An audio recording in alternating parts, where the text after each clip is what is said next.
Okay, ladies, tonight we get to hear from our only male speaker during the entire New Eve series. Bryce Bouchard is the founder of our brother course, Noblemen, and has played a key role in helping develop this New Eve course. He and his wife, Susan, have studied the topic of biblical manhood and womanhood for over 20 years and have been investing in the lives of college students for almost 3 decades. They, along with their 4 kids, currently live in Norman, Oklahoma. They've served with the Navigators, pioneering ministries at 5 different universities around the country, as well as speaking to students at conferences around the nation. In my own personal life, Bryce and Susan have been so impactful, and I'm so excited for you to meet him. For this session, Bryce is going to take us back into the book of Genesis and walk us through how the curse impacts men. If there's time, Bryce has included a bonus section with this video for us on tips on dating that he'd give you if you were his daughters. That will also be posted on the website for you to watch on your own if you'd like. Enjoy! Hi ladies, it's such an honor to be with you. I'm excited that you all are doing New Eve, and I am excited to be able to share with you on this idea of understanding men, of course from a man's perspective. So you'll likely marry one, and you may even raise one, and you might work with or for or have a man work for you. And for the time being, at least, while you're in college, you're going to have several friends that are men. And so the goal of this session is to better understand men. Well, women tend to be nagged by questions like, am I worth being loved? And am I worth being pursued? Am I beautiful? And am I worth you giving me your time and attention? Do you delight in me? And how can I gain security and stability? Well, men are haunted by kind of a whole different set of questions. Questions like, do you respect me? And can I lead? And ultimately, the question that haunts every man is, am I enough? Truth is it begins when we're young. And it's usually in the context of hanging out with other boys, and often in the context of sports, where in the sports or some other arena that showcases our ability against the ability of other boys, we begin to wrestle through this idea of, wow, I may not have what it takes. So I remember when it first hit me. I was a boy and I was playing t-ball, and I was at the plate. And just fun story for you, I had this nervous habit that would happen right when I was at the plate, and my butt would itch. So I would scratch my butt, and then for whatever reason, I would go like this before I put the bat up. So here I was, little scratch and sniff, out at the plate, terrified that I may swing and miss the ball. In fact, it was so terrifying that I was hoping that I would get hit by the pitch, which was pretty likely at that point with these young pitchers that were throwing the ball all over the place. To me, the idea of getting hit by the ball and walking to first base was less scary than swinging and missing and confirming to myself and letting everybody else know I didn't have what it took. So let's look at some reason why men are haunted by this question of, am I enough? We're going to dig into the book of Genesis and get more of an understanding. So in Genesis 2:15, God puts man in the garden to work it and keep it. And remember, back in Genesis 1:28, God commands Adam to be fruitful and multiply, fill the earth and subdue it.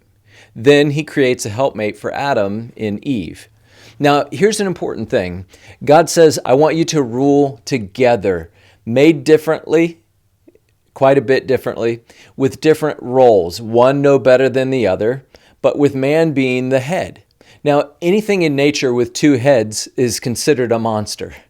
So here's one of the interesting problems. When we start focusing on our role and our equality based on another person, we're always going to end up feeling like we got the short end of the stick. Philippians tells us, Jesus did not consider equality with God something to be grasped, but instead, he took the role of a servant and he stepped down. Because he was secure in who he was and whose he was able to step down. In fact, when Jesus was getting ready to go back to the Father, we know in the scriptures in John 13, it says that he took his robe off.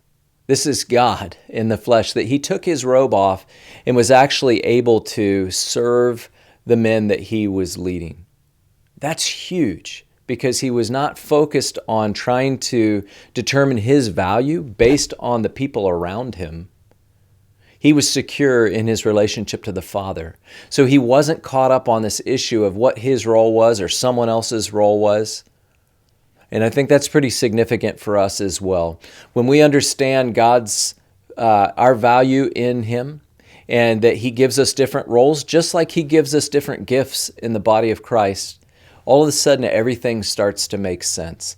But it's interesting, in Genesis 3:1, we see Satan subvert God's intended order, and he incites the woman to lead and provide for herself and ignore God's protection that he's given, this headship protection.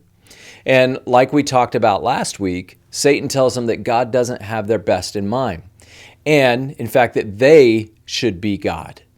So in Genesis 3:6, it says, "So when the woman saw that the tree was good for food, and it was delight to the eyes, and that the tree was desired to make one wise, she took of its fruit, and she ate, and she also gave some to her husband who was with her, and he ate." So it was Adam's responsibility to care for the creation and for Eve. And when she needed his leadership the most and protection, Adam sat passively by. So we know from 1 Timothy 2:14, it tells us Adam was not deceived. The woman was deceived and became the transgressor. So Adam knew exactly what was going on here, but he didn't do anything. He should have stood up, but instead he chose to be passive. So after this, we see in Genesis 3:10 that fear and shame and hiding and blame come on the scene, never to leave again. So as a result of the sin of eating the fruit that God told them not to eat, God curses both man and woman. So in Genesis 3:17, it says, and to Adam he said, "Because you've listened to the voice of your wife," and by the way, this does not mean that men should not listen to their wives. In fact, one of the things I really encourage men as they're getting married is one of the most important things you can do is to take heed with your wife's concerns, warnings, passions, desires. Pay attention to those. They're a gift and they're a warning to you. But the problem here is that Eve was deceived and she was wanting to go against the very thing God had warned them to do, and Adam capitulated to her and listened and went along with that. So man and woman were to rule together, and now they've eaten of this tree, of which, this is again God speaking, "You've eaten of the tree of which I commanded you, you shall not eat of it. So cursed is the ground because of you. In pain you shall eat of it all the days of your life. Thorns and thistles it shall bring forth for you. And you shall eat from the plants of the field. Now this is important. By the sweat of your face you shall eat bread till you return to the ground. For out of it you were taken, for you are dust, and to dust you shall return." So to be clear, the curse is not work. Rather, work is now cursed. So after the curse, work is no longer ultimately fulfilling. So just as Eve was made from a person for a person, and God cursed the very realm in which she was made in accordance with the way that she sinned, so with Adam, it's the same thing. Adam was made in the wild, from the dirt, for the dirt, or to work the land, as you could say, and God curses the very thing he was made for, and he curses him in accordance with the way that he sinned. That is passivity. So because of that, now men are going to have a bent toward passivity. So life won't work for us. We make something and it rusts.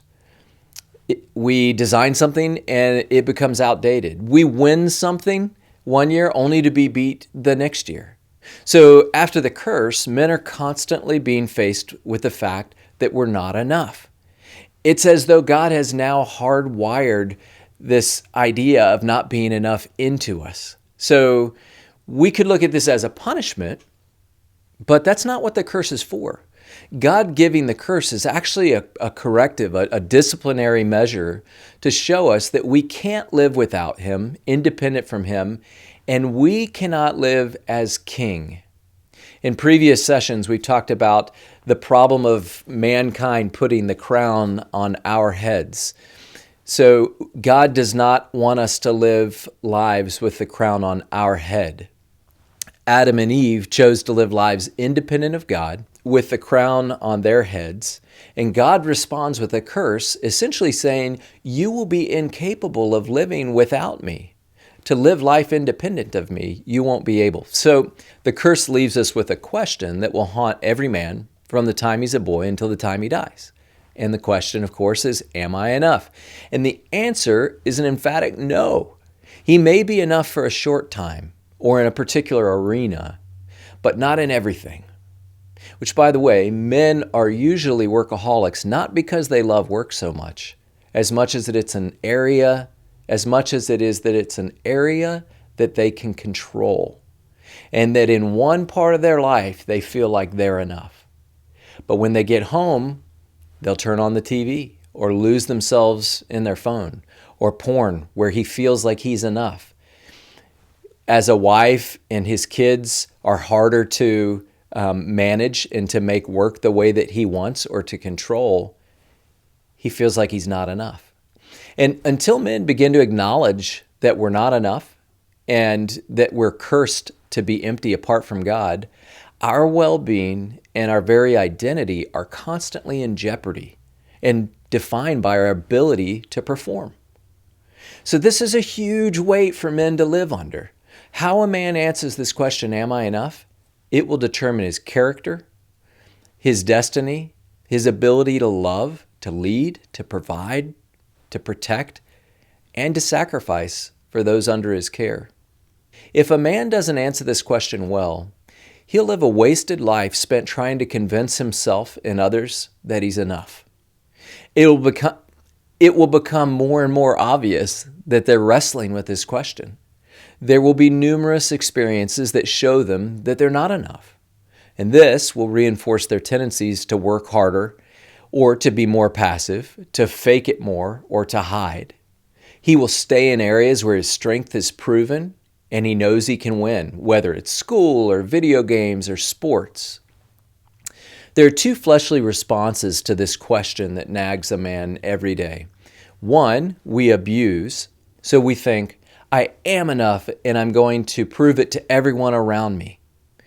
We'll either verbally intimidate or even physically strike others, using our strength to take from others, to press them down, to prove, or at least try to prove to others, I'm not enough. But inside, he's scared like a little boy. He knows he's a failure, even if he's had a life full of success. He's scared. The lie that he believes is that people will only respect him if he makes them.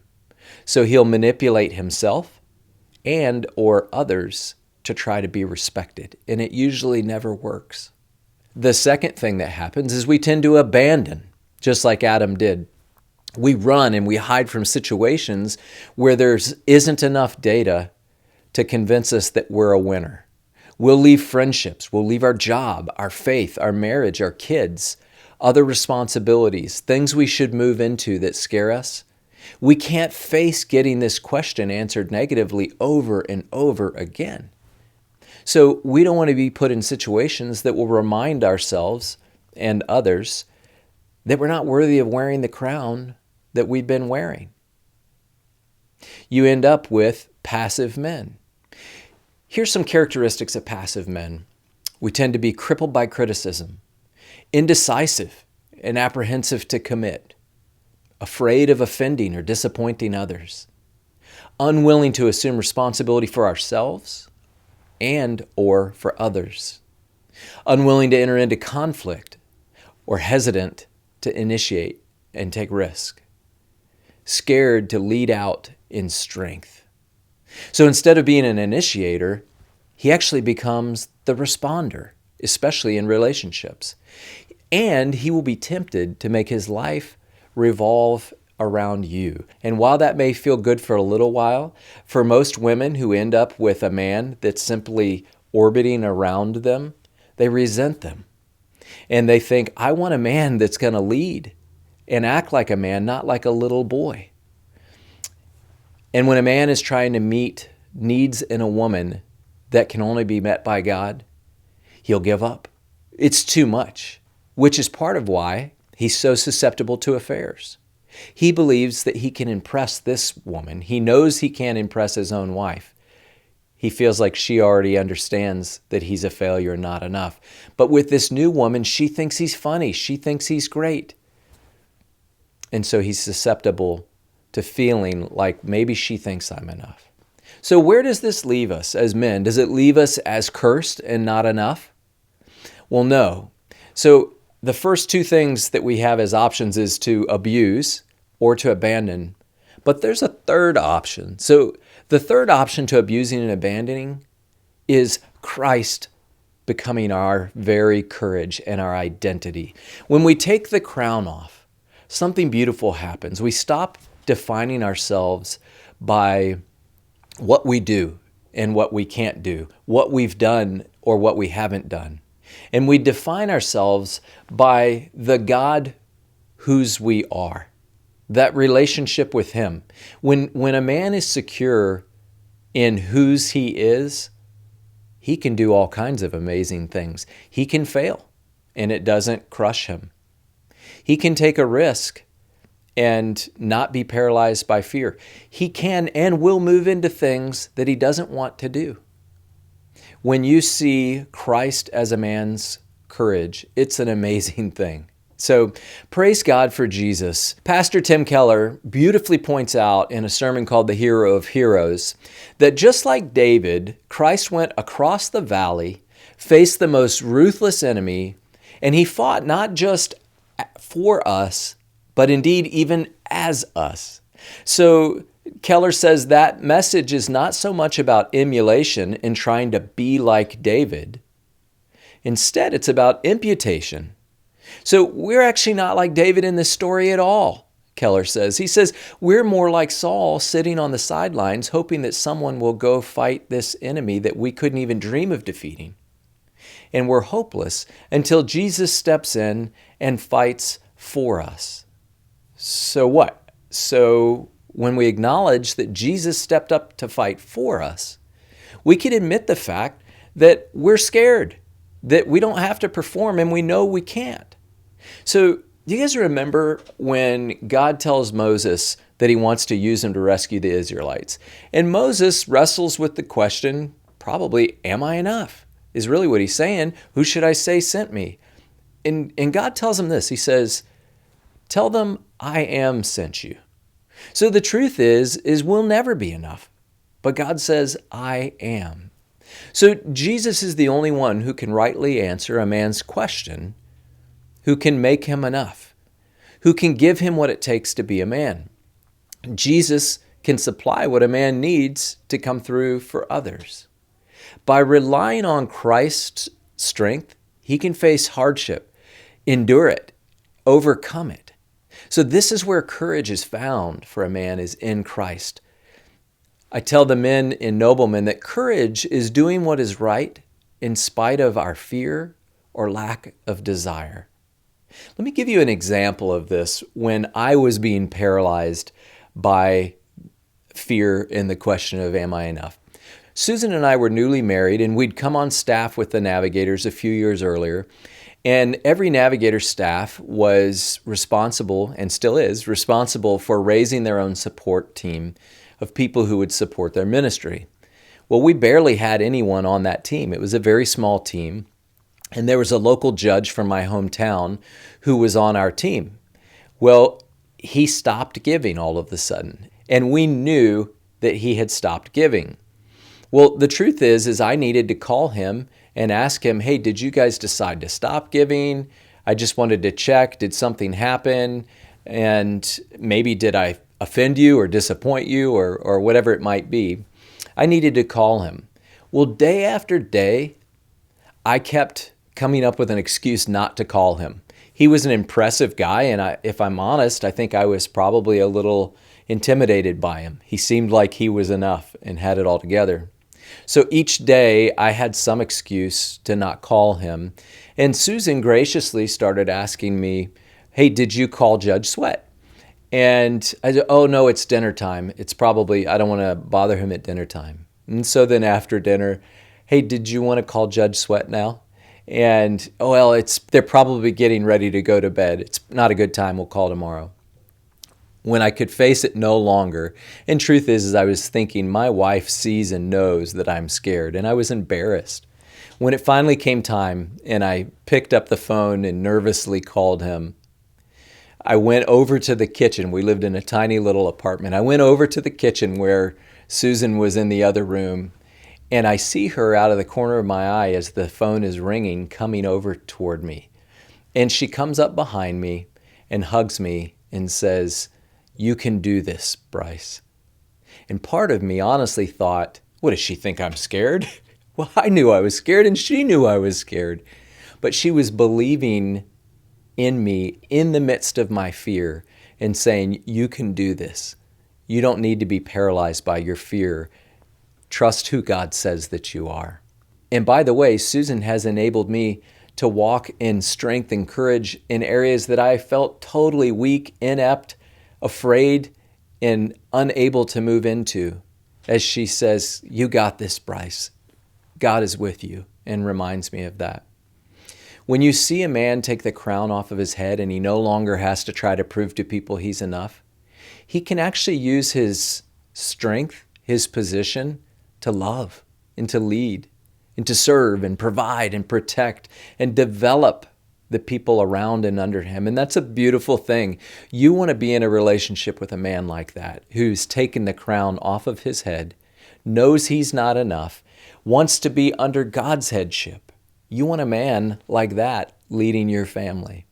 Okay, in Ephesians 5, we see this great picture of what it looks like for a man and a woman to not be dominated by the curse.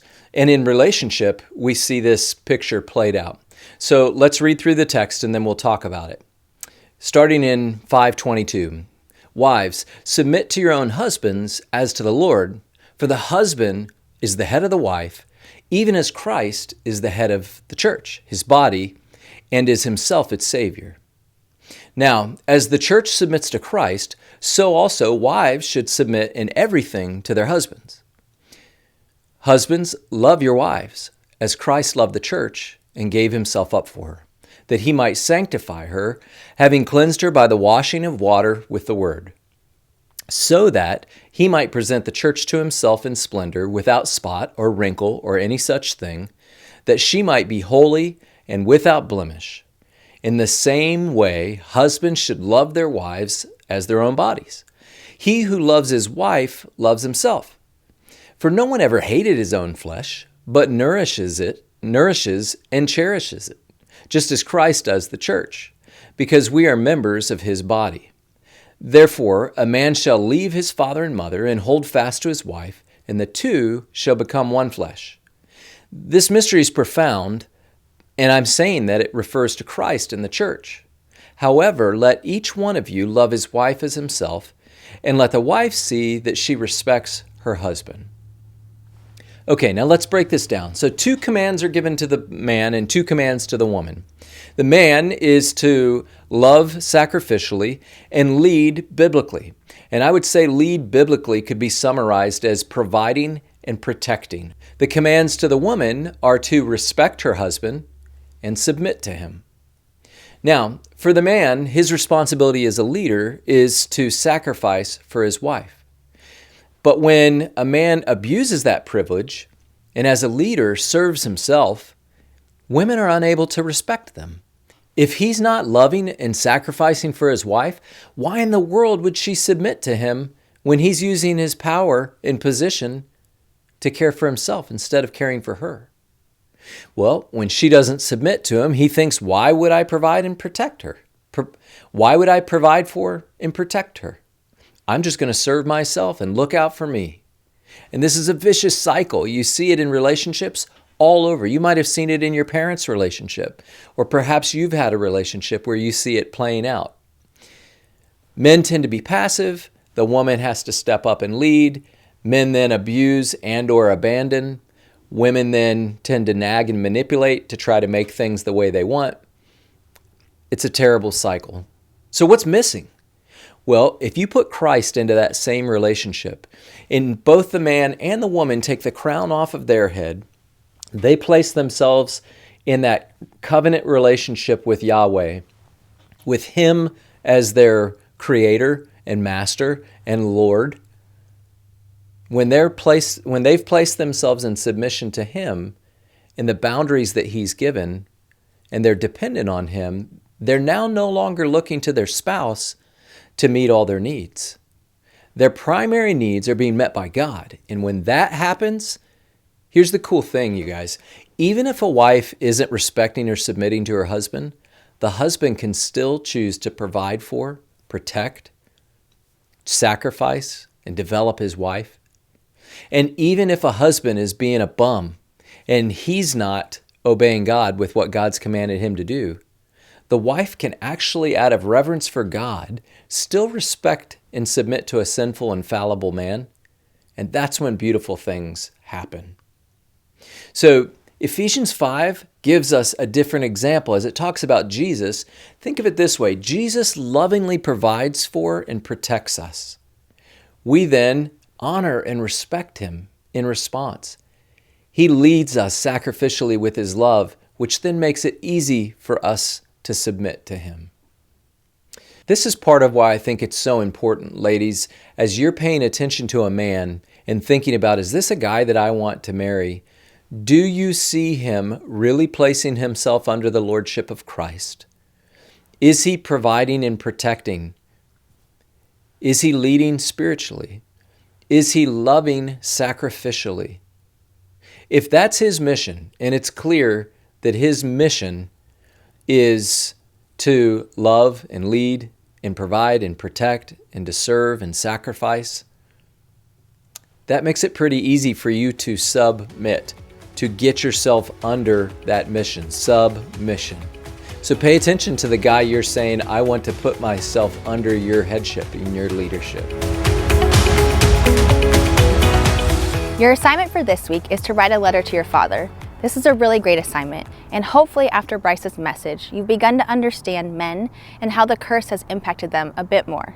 It can be easy for us to underappreciate the way things are hard for our dads, or even be resentful of the ways they failed or hurt us. The truth is, no dad holds his kids in his arms and thinks, how can I really mess this kid up? Nevertheless, dads play a huge role in our lives, and they really do impact us, for the good as well as for the bad. The goal of this assignment is to take your relationship with your dad, whether it's already great, terrible, or even non-existent, and allow God to take it and you to the next level. Here is how the letter will work. Divide it into 2 parts. In the first part, focus on the things that you are thankful for about your dad. For some, this might be really easy, but don't underestimate how it will still impact your dad. Being affirmed by those who you love and lead is a powerful thing. For others, you might not be as thankful for things from your dad, or maybe he's really hurt you. This may be a really tough assignment, but I can also assure you it's going to be really healing.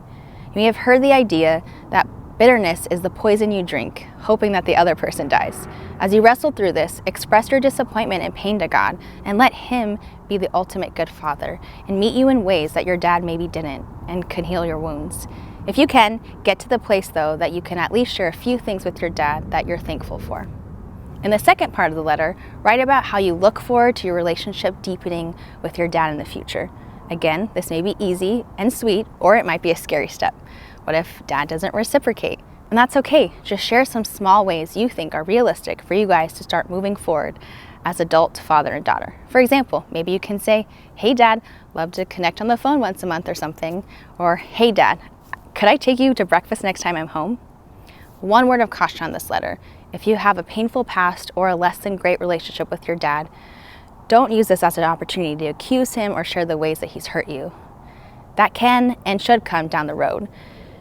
Just remember, your dad, like every other man, is being haunted by the question, am I enough? If he feels like you're just reminding him that he's not, he may likely just pull away. If your dad is no longer alive or you have no contact with him, we'd still like you to do this assignment. Your letter will have 2 parts as well. Part 1, Dad, here's what you've missed in my life. Part 2, here's how that's affected me. You obviously won't be able to give him this letter, but it's still worth writing. Most of the students whose fathers are no longer in their lives who have written this letter share that it was incredibly healing for them. So bring your letters to next week's lesson. The next assignment will be to share salt with your salty group. This is another great part of New Eve. You've heard the phrase, you can lead a horse to water, but you can't make him drink. Well, it turns out if you lead a horse to salt, they will drink it. Not to call your friends horses, but Jesus calls us to be the salt of the earth. As mentioned last week, our desire in New Eve is that you're passing everything you're learning on to others. Each of you take a couple minutes and write down in your notebook 2 to 3 women who you would like to be on your salty list. That's not being salty with them, but inviting them to help you process what you're learning. You could say something like, hey, I'm doing this course on biblical womanhood, and one of the assignments is to process what we're learning with a few people outside of the course. Would you be up for being one of my sounding boards? I'll text you a thought or question, and you can tell me what you think. We will be giving you the questions each week that you can ask them. Your other assignments are to memorize the first paragraph of the Creed, connect daily with your prayer partner, memorize Isaiah 32:8, as well as read Proverbs 5 through 11.